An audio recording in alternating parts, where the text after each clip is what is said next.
Madame la Présidente, oui, c'est peu. Madame la Ministre, Monsieur le Président de la Commission des lois, mes chers collègues, je voudrais d'abord remercier Philippe Bonnecarrère de m'avoir donné un peu de son temps de parole. À ce stade du débat, Madame la Ministre, je voudrais juste vous faire quelques observations. J'ai été la première dans cette maison en juin 2014 à demander une commission d'enquête sur les moyens de lutte contre les réseaux djihadistes. Malheureusement, ces travaux ont été utiles et tellement utiles qu'on a voté tant de lois depuis 2014. Notre arsenal juridique est quand même extrêmement complet, on le complète encore aujourd'hui. Est-ce qu'il sera suffisant pour venir à bout du terrorisme aux mille entailles qui atteint aujourd'hui l'Europe? Je n'en suis pas certaine. Je n'en suis pas certaine. Nous sommes dans une guerre de l'obus et du blindage. Nous sommes dans la réaction systématique. Et aujourd'hui, nous multiplions les contrôles, nous multiplions les textes sur le renseignement. Je vous indique quand même par parenthèse que les décrets d'application de la loi sur le renseignement sont toujours pas sortis et que donc nous avons voté en urgence un texte dont une partie des décrets sont toujours pas en application. Nous multiplions les ingérences dans la vie privée.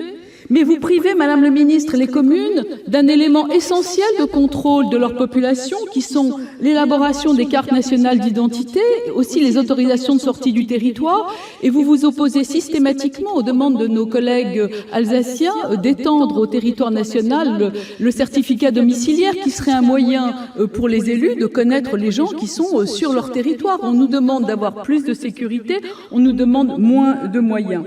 Vous surveillez les mosquées, mais rien n'est pris aujourd'hui comme élément pour former les imams et les aumôniers en France.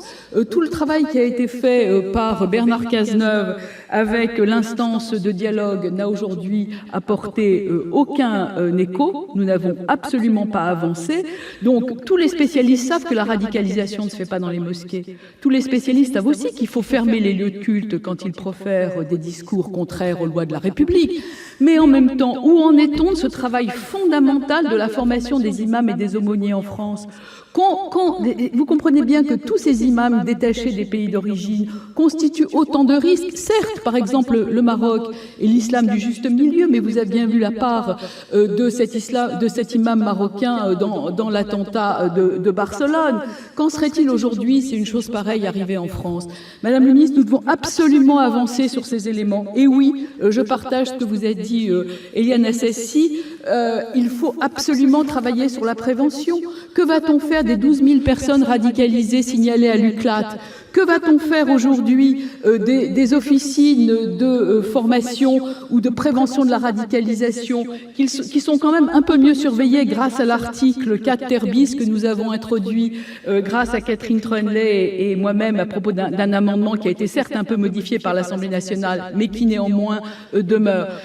Madame la ministre, aujourd'hui, il faut de l'argent pour Europol, il faut de l'argent pour Frontex, il faut mettre en place un PNR efficace, il faut former les imams et les aumôniers en France, il faut maintenir l'UCLAT dans son identité, cette unité centrale de lutte antiterroriste, qui est tellement efficace et qui travaille tellement bien.